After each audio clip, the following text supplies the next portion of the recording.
ଆପଣଙ୍କ ଟିଭି ଓଡ଼ିଶା ମାଟିର ବାସ୍ନା।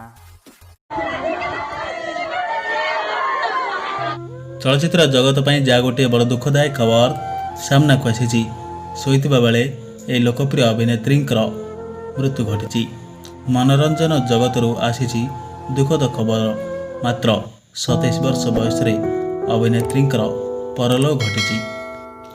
ଅଭିନେତ୍ରୀ ଅନନ୍ୟାଙ୍କ ଅଫିସିଆଲ ଇନଷ୍ଟାଗ୍ରାମ ଆକାଉଣ୍ଟରେ ପରିବାର ପକ୍ଷରୁ ଏକ ଭାବବିହ୍ୱଳ ପୋଷ୍ଟ ସେୟାର କରାଯାଇଛି। ଏଥିରେ କୁହାଯାଇଛି ଯେ ଗତ 1 ବର୍ଷରୁ ଅଧିକ ସମୟ ଧରି ଅନନ୍ୟା ଶାରୀରିକ ଓ ମାନସିକ ସମସ୍ୟା ସହ ସଂଘର୍ଷ କରୁଥିଲେ। ସେ ଜଣେ ଯୋଦ୍ଧାଙ୍କ ଭଳି ଏହି ସମସ୍ୟାକୁ ଦୂର କରିବାକୁ ଲଢ଼ୁଥିଲେ। ଶୋଇଥିବା ବେଳେ ଅଭିନେତ୍ରୀ ଅନନ୍ୟା ଶାନ୍ତିପୂର୍ଣ୍ଣ ଭାବେ ତାଙ୍କର ମୃତ୍ୟୁ ହୋଇଥିବା ପରିବାର ପକ୍ଷରୁ ସୂଚନା ମିଳିଛି। ପରିବାର ଲୋକେ ଅନନ୍ୟାକୁ ଜଣେ ଦୃଢ଼ ମନୋବଳର ଝିଅ ଭାବେ ମନେ ପକାଇଛି।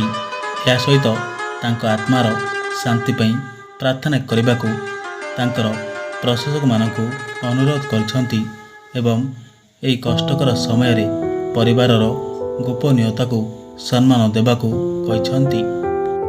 ତେବେ ଲୋକପ୍ରିୟ ଚଳଚ୍ଚିତ୍ର ଅଭିନେତ୍ରୀ ଅନନ୍ୟାଙ୍କର ହଠାତ୍ ଏମିତି କ'ଣ ଯେ ହୋଇଗଲା କେହି ବି ଜାଣିପାରିଲେ ନାହିଁ।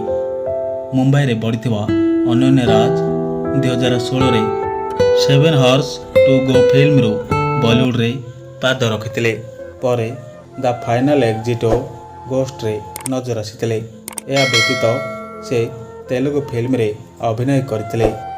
27 ବର୍ଷ ବୟସରେ ଲୋକପ୍ରିୟ ଚଳଚ୍ଚିତ୍ର ଅଭିନେତ୍ରୀ ଅନନ୍ୟା ରାଜଙ୍କର ଅକାଳ ବିୟୋଗରେ ମନୋରଞ୍ଜନ ଜଗତରେ ଶୋକର ଛାୟା ଖେଳିଯାଇଛି।